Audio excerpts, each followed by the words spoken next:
Ivan tries an O-level, which is written by Colin Dexter. The main characters of this lesson are James Ivan, a prisoner, the secretary of the examination board, the governor of the HM prison Oxford, Mr. Jackson, a prison officer, Mr. Stephens, a prison officer, and the Reverend Stuart McCreary, who is an invigilator. All precautions were taken to make sure that the O-level German exam may not provide Evans a way to escape. The secretary of the examination board gets a call from the governor of HM prison in Oxford. The call is regarding a prisoner at Oxford prison. The prisoner James Roderick Evans has been taking night classes in O-level German and wants to write the exam to add to his education qualification. The governor informs the secretary that Evans is a congenital kleptomatic. The call ends with the decision to get a parson from St. Mary. Evans has escaped from the prison thrice before he came to Oxford prison. For this reason, the prison officers call him Evans the Brave, and Evans was planning to escape the premises again. The next morning, two prison officers visit Evans. Jackson, the senior prison officer, has already become warm enemies with Evans. Stephen is new to Oxford prison. Jackson regards Evans Einstein.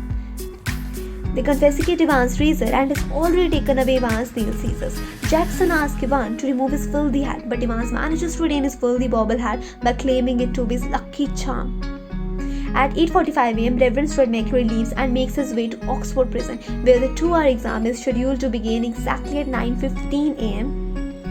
Jackson informs Evans that governor himself will be listening in on the exam. As Reverend Stuart McCreary signs in, the governor switches on the receiver to listen into Evans' cell. Governor realizes that McCreary could have unknowingly brought something that Evans could use against him as a weapon and orders Jackson to search McCreary.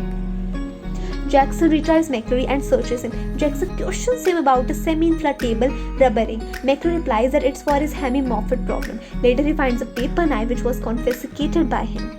The exam begins a few minutes late than scheduled. Evans insisted that he can't concentrate with Stephen hovering in the cell. Governor ordered Stephen to leave. The exam begins exactly at 9:25 am. At 9:40 am, the governor receives a call from the examination board for the correction in the question paper. The governor cross-checked the authenticity of the call. The phone rings again. The magistrate court needs a prison van. The governor wonders if it is a hoax but shakes off the idea. After some time, complaining of the cold inside the cell was reported. Ivan gets covered himself with a blanket. At the end of the examination, Stephen receives governor's call asking Stephen to escort McCreary to the prison gates. Stephen observes that his Scottish accent suddenly grows slimmer. Stephen peers into the Evans cell and notices that McCreary is lying in Evans' chair and is drenched in blood. McCreary murmurs that he knows where Evans went. The wounded McCreary shows a photocopied sheet cleverly superimposed over the last page of the question containing hints about Evans' whereabouts. The governor tries to translate the hints from the sheet.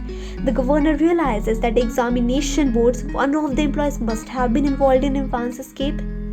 The governor turns his attentions back to the instructions on the last page of the German exam. The governor explains his theory about Evans heading for Newbury. Ivan had undergone totally a new look. Ivan opens the door to his room and suddenly freezes out there. The governor was sitting on the bed. Ivan exposes his plan and tells the governor that the most important thing in his plot was a phone call that distracted Stephens and Jackson before the end of the exam. The correction slip was important too. The governor asks Evans how he manages to cover himself in blood. Ivan recounts his clever idea to have the fake McCreary bring the inflatable rubber ring which was filled with blood. Ivan was loaded in the prisoner van. As the prison van merges onto the road, the silent prison officers unlock the handcuffs, who was actually Ivan's friend. Ivan has escaped again, and this time to Newbury. Thank you.